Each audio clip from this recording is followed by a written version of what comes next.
The source of compassion, love, kindness, and compassion are the very foundation of Buddhism. From a general perspective, these virtues correspond to similar values held in many other religious traditions and spiritual practices.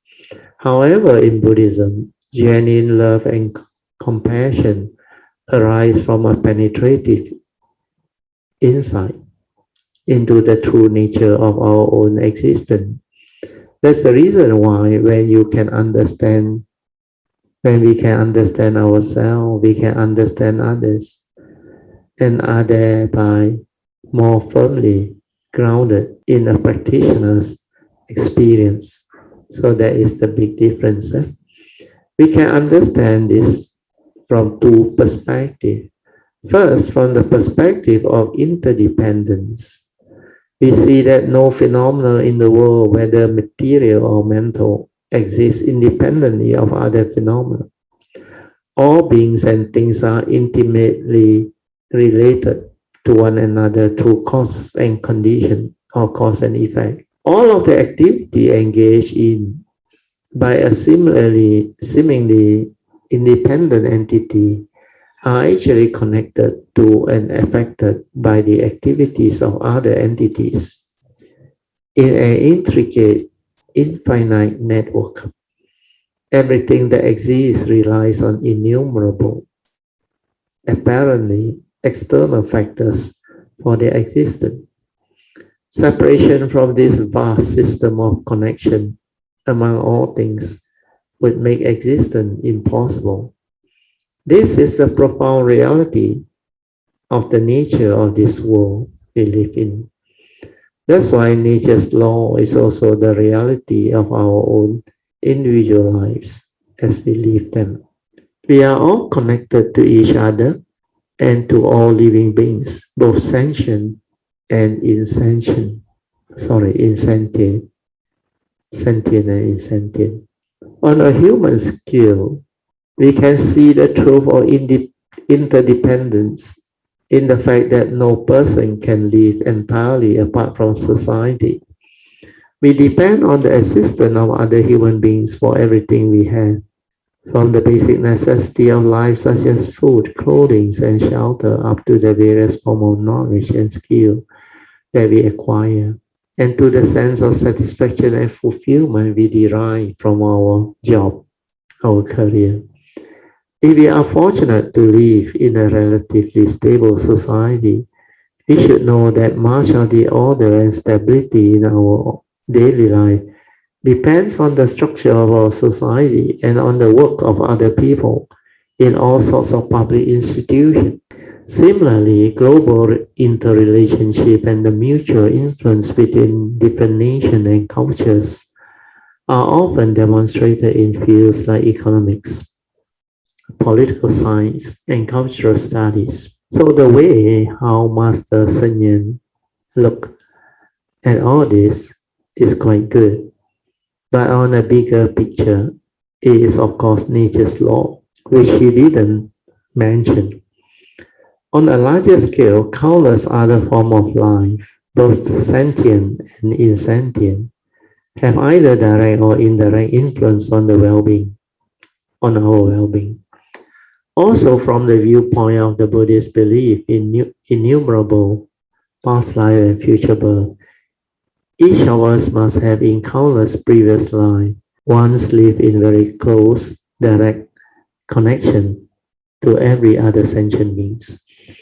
All these other beings could have been our parents, our mother, our father, our sisters, and our brother. Each one at one point or another has been the cause of our happiness. With this sort of outlook, how can we not have sympathy and concern for all sentient beings? We can only feel a deep sense of responsibility and gratitude towards them. Such gratitude in turn engenders genuine care and love that gives beyond an individual's love for his and her family, race, or nation. This sort of love extends to all living beings everywhere, springing from the very knowledge that we are truly all one big family. A better way to explain this is the Buddha's explanation. He said, do you know how many repeated birth and death we have undergone since the beginning? Last first thought of ignorance. We have shed more tears than the water in the four oceans. Do you know how long that is?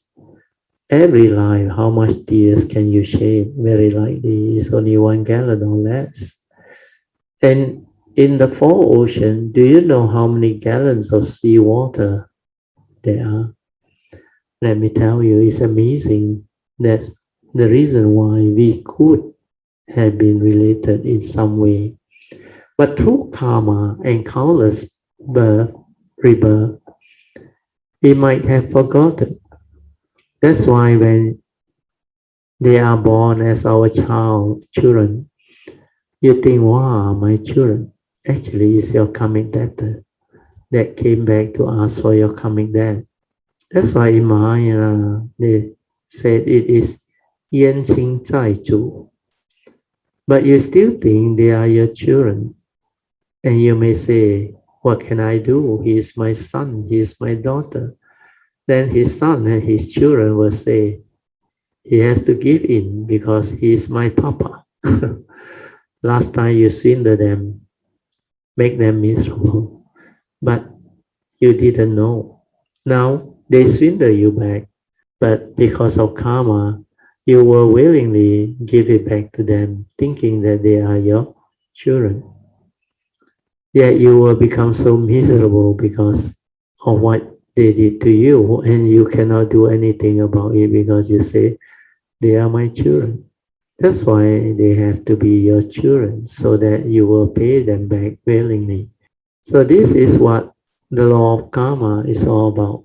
So when you understand all this, you better make sure you have this right view to follow the advice of the Buddha and to take care of karma. You are not trapped in the physical form. You cannot experience the suffering. Through delusion, you reap what you sow.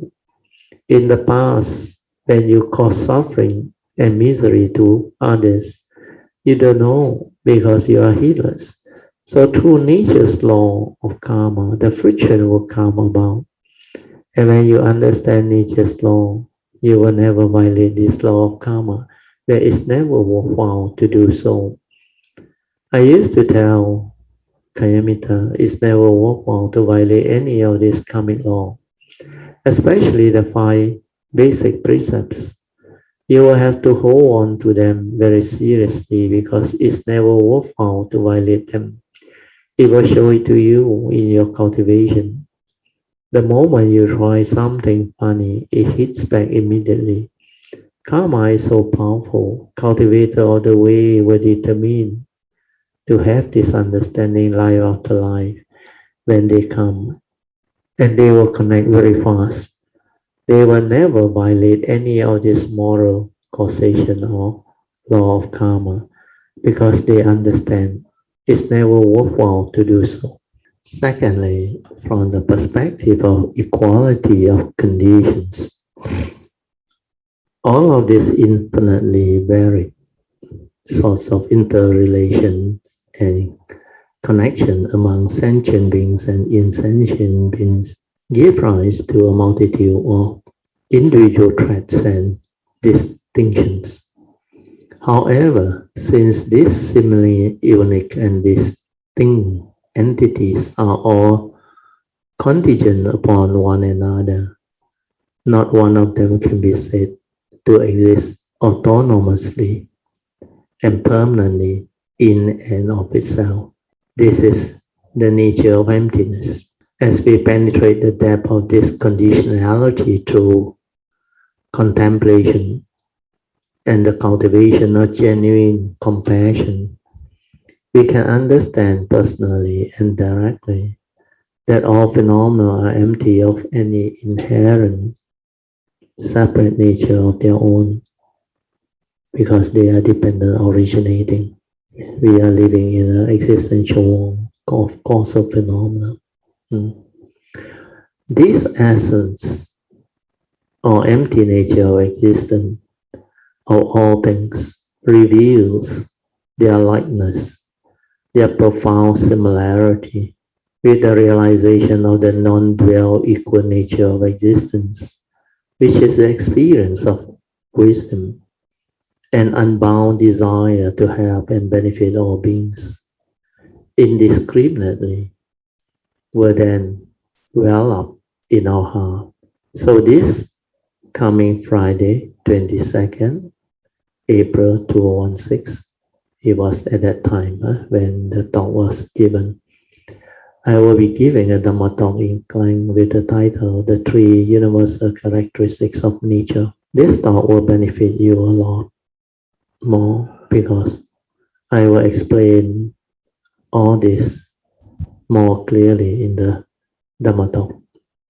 All this come about through the very penetrative insight into the three universal characteristics of impermanent, suffering state, and non-self or empty nature.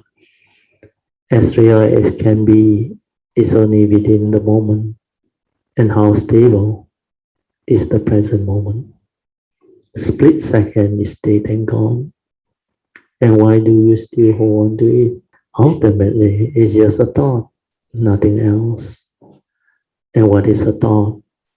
It arises and passes away, arises and passes away. Through delusion, living being cling. That's why it has power to afflict them and make them so miserable. That's why human beings goes into depression, commit suicide over what? Over the things they cannot let go of or they cannot come to terms with. When you understand this, it can be very beautiful. But when you don't understand, it can torment you, afflict you, and make you miserable. So the Dhamma is very, very important. Without Dhamma, life is pretty tough and difficult. With Dhamma, it's beautiful and wonderful. In the Maya tradition, all sentient beings are identical in nature to Buddha. All sentient beings has the potential to realize the full enlightenment and manifest Buddhahood. A person walking the path to full Buddhahood must cultivate deep compassion for all living beings or sentient beings, as if they were of one body with himself or herself. This is not wishful thinking, but rather a sincere motivation to inspire our action and compel us to live humanely in the world. When other sentient beings suffer in the depth of confusion, it is as if we ourselves are suffering too. But the lack of wisdom to help either ourselves or others will motivate them to perfect themselves further. We are walking the Bodhisattva Way. This genuine concern and selfless love do not come from anyone or anything external, but rather from our own insight into the nature of our own existence. Such insight is the ethical impulse of an enlightened being. It is both the motivation and the source of inner strength of a Bodhisattva. So this is what Master Shen Yuan's point of view based on his understanding. Ultimately, you can be different when you have the actual understanding, because there is no mark of a self-cultivating or of living beings. They are within the conditioned world, and only the form and mind are subject to all this. But he didn't explain all this, and that's the reason why he just used his own understanding to express it. That's why he said, when other sentient beings suffer in the depth of confusion, he used this word. It is as if we ourselves are suffering too. You won't have that delusion when you vow to liberate all living beings. You do not purposely, with desire and craving, vow to help and liberate. No. When there is no condition, nothing will be done or nothing can arise. But when there are conditions, that love their compassion, their understanding will manifest, will extend to all irrespective of who they are. Do you understand? Because you know everything is condition arising, causal phenomena, he know you, he know me. Hence, there is no reality. You do not favor anything because relationship is for the form and mind within the existential world. The law of karma recognizes relationship, but not ultimate truth or ultimate understanding. That's why the cultivation is very different. But what he has written is a very good guide.